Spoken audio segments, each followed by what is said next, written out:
اللہ کا نام جو زیادہ لیتا ہے، یعنی اللہ کا ذکر زیادہ کرتا ہے، اللہ اس کے درجات بلند کر دیتا ہے۔ اللہ کے ذکر میں، اللہ کی یاد میں اللہ کی محبت ظاہر ہوتی ہے۔ جب مخلوق خالق سے محبت کرتی ہے، خالق مخلوق سے اپنی مخلوق سے محبت کرتا ہے۔ خالق کی محبت کیا ہے؟ کہ وہ ان کے استغفار پر، مغفرت پر، سخاوت پر، نمازوں پر، ذکر پر، صدقے خیرات پر، جو بھی نیکی کے اعمال خواتین و حضرات کرتے ہیں، اللہ اس پر ان کی مغفرت کر دیتا ہے، ان کے لیے بخشش فرماتا ہے، ان کا رزق بڑھاتا ہے۔ رزق، یہ رزق عبادات سے بڑھتا ہے، تقویٰ سے بڑھتا ہے۔ ہاں، بڑی برکت ہوتی ہے بھائی، ان کے کاموں کو آسان کرتا ہے۔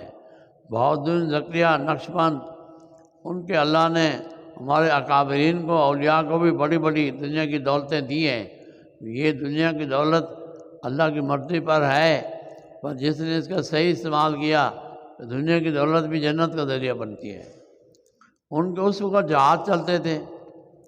اب ذکر اذکار مراقبے میں مجلس میں کسی نے خبر دی آپ کا جہاز تو ڈوب رہا ہے، وہ بھمر میں آ گیا، یعنی ڈوب رہا ہے۔ پانی گہرا ہوتا ہے نا، کہیں کہیں ایسا بھی گہرا ہے سمندر، 12 میل، 20 میل، 50 میل، 100 میل تک گہرا ہے، اس سے بھی زیادہ گہرا بھی ہے سمندر۔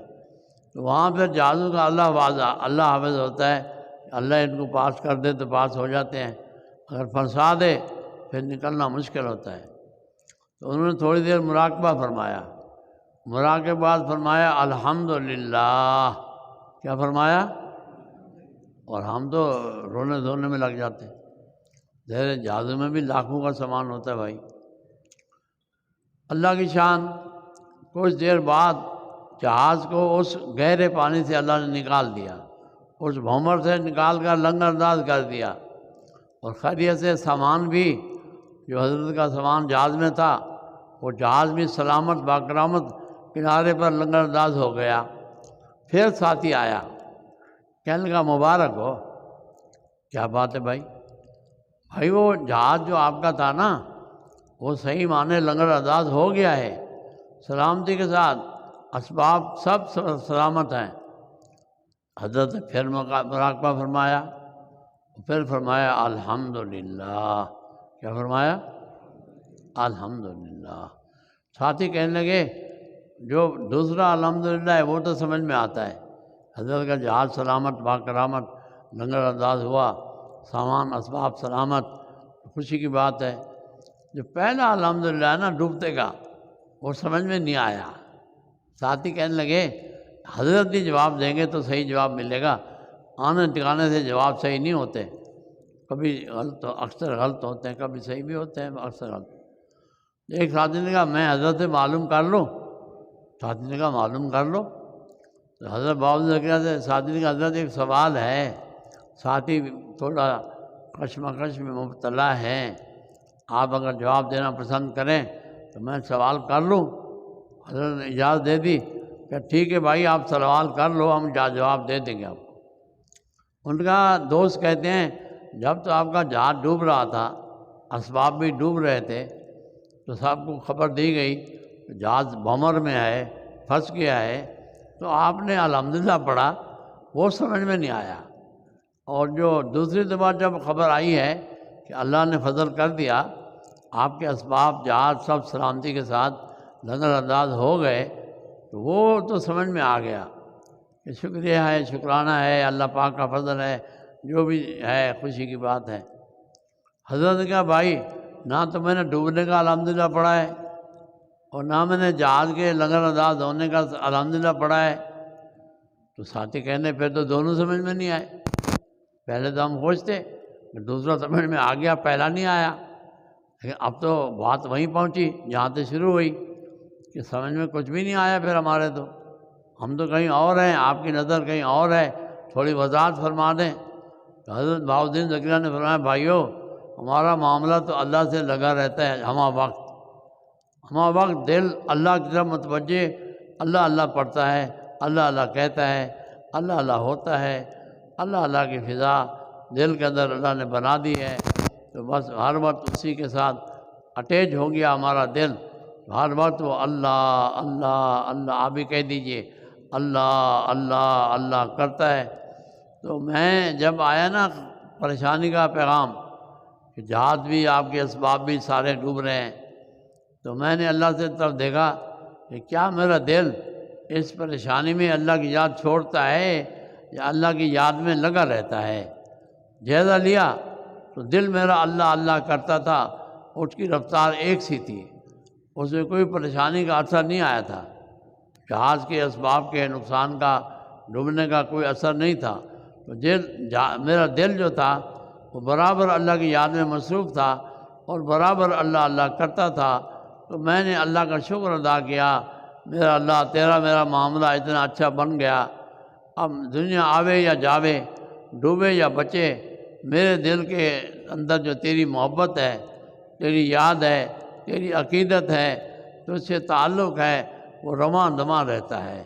اس کا شکریہ ادا کیا تھا، اپنے دل اور اللہ کے تعلق کا شکریہ کیا تھا، سمجھ رہی میرے بھائی؟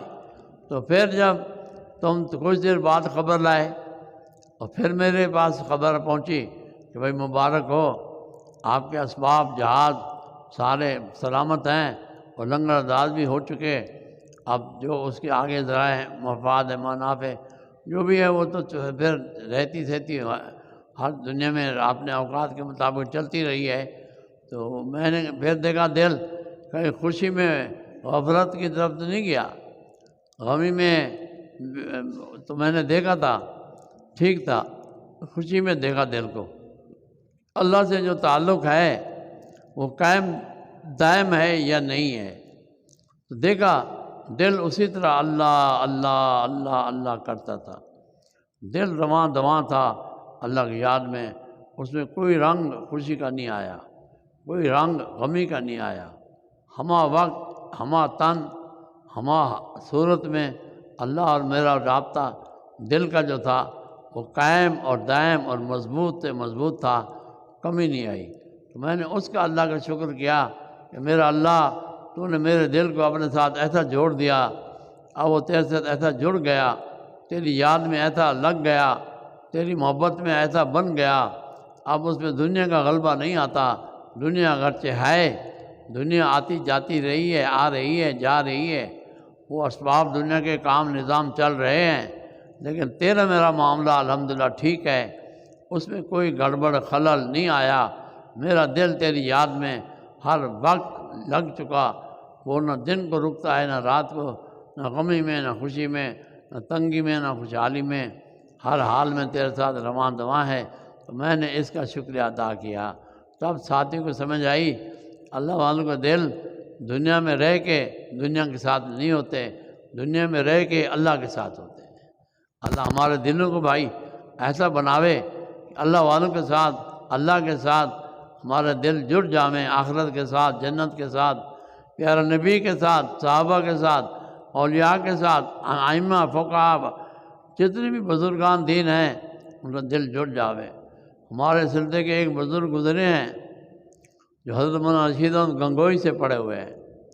حضرت مولانا رشید احمد گنگوئی سے پڑھائی کے دوران کچھ مدرسے کے حالات ہوتے ہیں، بعض دفعہ تنگ دستی آ جاتی ہے مدارس میں، بعض دفعہ خوشحالی بھی آ جاتی ہے مدارس میں۔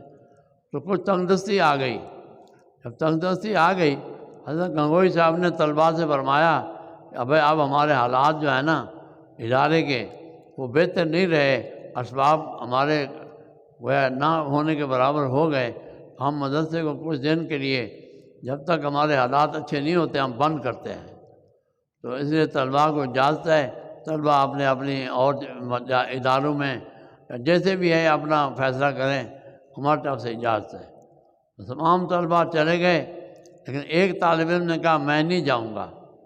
حضرت نے کہا جب ہمارے پاس کھانے پینے کو نہیں ہے تو رہائش کیسے رکھے گا ہمارے پاس؟ اس نے کہا میں آپ سے کھانا پینا نہیں مانگوں گا۔ حضرت نے کہا واہ، کھانا پینا نہیں مانگے گا؟ حضرت نے کہا کہ میں پابندی سے سبق نہیں پڑھاؤں گا، جب طلباء ہی نہیں ہیں میں پابندی نہیں کروں گا، جیسے موقع ملے گا تو پڑھے گا تو پڑھا دوں گا، ویسے پابندی نہیں ہوگی، یہ پہلی میں واضح کر دوں تاکہ مجھ پہ تو شکایت نہیں کرے، استاد جی ٹائم پابندی سے نہیں دیتے۔ تو اس شاگرد نے کہا میں آپ سے کوئی شکوہ نہیں کروں گا، جب آپ کا جی چاہے سبق پڑھا دینا، میں جاؤں گا نہیں۔ حضرت نے کہا اچھا تو نہیں جائے گا؟ کہتے حضرت میں نہیں جاؤں گا۔ اچھا حضرت کہتا ہے میری ایک بھینس ہے، اس کا گھاس چارہ خدمت کرنی ہوتی ہے، تو اگر رہے گا نا اس کی خدمت کرنی پڑے گی۔ تو اس طالب علم کا حضرت میں آپ کی بھینس کی گھاس چارے کی جو بھی خدمت ہے ساری کروں گا۔ حضرت کہا ٹھیک ہے، تو ساری شرطیں مانتا جا رہا ہے، اب میں تجھے کیسے نکالوں پھر؟ جب تو ہر بات کہتا ہے میں کروں گا، ہر کوئی مطالبہ بھی نہیں کروں گا، کھانے پینے کا بھی نہیں کروں گا، شکوہ نہیں ہوگا۔ خیر جی، وہ 9 سال رہ گئے۔ کتنا رہ گئے؟ 9 سال۔ بڑی بات ہے طالب علم چھٹی نہ کرے۔ طالب علم کی 3 باتیں ہیں، ایک دل میں طلب ہو، ایک توجہ سے پڑھتا ہو، اور ایک حاضر رہتا ہو۔ 3 باتوں سے طالب علم عالم بعمل بنتا ہے۔ خیر اب یہ ہے کہ وہ طالب علم خط آتے اس کے گھر سے کہ بھائی تجھے بلا رہی ہے، اماں بلا رہی ہے، فلان بلا رہا ہے، وہ خط پڑھتے نہیں تھے، ایک مٹکا رکھا اس میں خط رکھ دیتے تھے۔ پھر کوئی خط آتا غمی کا، کوئی خوشی کا، وہ پڑھتے ہی نہیں تھے۔ 9 سال تک ایک خط بھی نہیں پڑھا، وہ مٹکے میں ڈالتے تھے۔ اب جناب برابر کبھی گھاس کھاتے وہ خود بھی، مائنس کو تو کھلاتی تھے، خود بھی گھاس کھا کے گزارا کرتے۔ بڑی تکلیف سے 9 سال گزرے، لیکن اس نے استاد جی کو چھوڑا نہیں۔ صحبت شیخ، صحبت استاد، صحبت عالم، اس کا بڑا رنگ ہوتا ہے، نور ہوتا ہے، وہ چڑھ گیا ان کے اوپر۔ وہ آئے پھر پاکستان میں، میاوالی علاقہ ہے کہ وہاں بھچراں، اس علاقے میں وہ دیہات میں، شہر والوں نے بھی نکال دیا ان کو، تو دیہات میں بیٹھ گئے جنگل میں، وہاں درندے جانور سب، وہیں قرآن پاک پڑھانا شروع کیا۔ اللہ نے ان کی شان بنائی، تمام انبیاء علیہ السلام کی خواب میں ان کو زیارت کرائی، تمام حضرت آدم السلام سے لے کر رسول پاک تک سارے انبیاء کی ان کو خواب میں زیارت ہو گئی۔ یہ شرف ملا اس علماء کی، دین کی عظمت کا، قرآن کی عظمت کا فیض ملا، تو اللہ نے ان کو یہ شرف سارے انبیاء کی زیارت کروا دی، اور پھر دین کے کام میں ایسے لگے، دنیا میں کوئی عالم قرآن کا استاد وہ ان سے بالواسطہ یا بلا واسطہ ان کا شاگرد بنتا ہے۔ ایک واسطے تھے، میں بھی شاگرد ہوں، شیخ القرآن غلام اللہ خان ان کے براہ راست شاگرد تھے، شیخ القرآن غلام اللہ خان سے میں نے پڑھا، ایک واسطے تھے وہ میرے، وہ بھی شیخ ہو گئے۔ لیکن یہ بات عرض کر رہا ہوں کہ علماء کی دین کی جو قدر ہے، جس نے جانی ہے، جس نے اس کو دل سے قبول کیا ہے، جس نے قربانی دی ہے، اللہ نے اس کو نواز دیا۔ ان کا قرآن، مولانا حسین علی ان کا نام تھا، وہاں مجرا والے رشید گنگوئی کے 9 سال کے شاگرد، سارے علوم حدیث ساری نسبتیں حضرت گنگوئی سے حاصل کی، روحانیت کی۔ حضرت مولانا الیاس صاحب رحمۃ اللہ علیہ جو ہیں، یہ بھی رشید گنگوئی کے شاگرد و مرید ہیں۔ 11 سال حضرت گنگوئی کے خانقاہ میں مولانا الیاس نے تربیت کروائی ہے، اور رات بھر ذکر میں ان کے ساتھ بیٹھے ہیں، اور بہت کچھ پایا ہے حضرت مولانا الیاس نے۔ اس لیے 2 شیخ ہیں ان کے، ایک خلیل احمد سہارنپوری ہیں، اور ایک حضرت مولانا رشید گنگوئی ہیں۔ سب لوگ ویسے تو گنگوئی صاحب سے منسوب ہیں، لیکن درجہ بدرجہ حضرت نے دونوں شیخ سے فیض پایا۔ تو اپنے دعوت تبلیغ میں بعض دفعہ فرماتے بھی ہیں، لکھتے بھی ہیں کہ میرے شیخ کا فیض ہے، اپنے شیوخ کا فیض ہے، جو میں اللہ کے رسول کی امت میں بانٹتا ہوں، تقسیم کرتا ہوں، اور جب آتا ہوں دوبارہ خانقاہ میں جاتا ہوں، اتنا عرصہ وہاں گزارتا ہوں جتنا اللہ کے مخلوق کے پاس جاتا ہوں۔ جو محل کچیل گناہوں کا لاتا ہوں، وہ اپنے شیخ کی صحبت میں رہ کے دھلائی کرا کے پٹرول روحانی لے کے پھر دعوت تبلیغ کے لیے نکل جاتا ہوں۔ وہ دعوت تبلیغ میں جو اصل اساس ہے وہ دلوں کی پاکیزگی ہے۔ دعوت تبلیغ میں جو اصل راز ہے وہ تقویٰ ہے۔ مولانا الیاس کا تقویٰ ضرب المثل ہے۔ مولانا الیاس کی والدہ اتنی صالحہ خاتون ہے، 40 قرآن پاک ہر مہینے میں ختم کرتی تھی مولانا الیاس کا والدہ۔ اب دادا فرمائیں کتنی تقویٰ والی خاتون تھی۔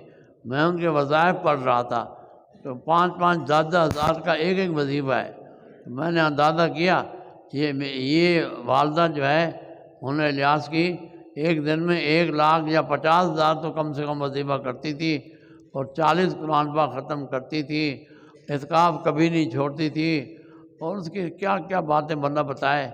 اس پورے خاندان میں ایک قرآن پاک روز پڑھنے کا خواتین کا معمول ہے۔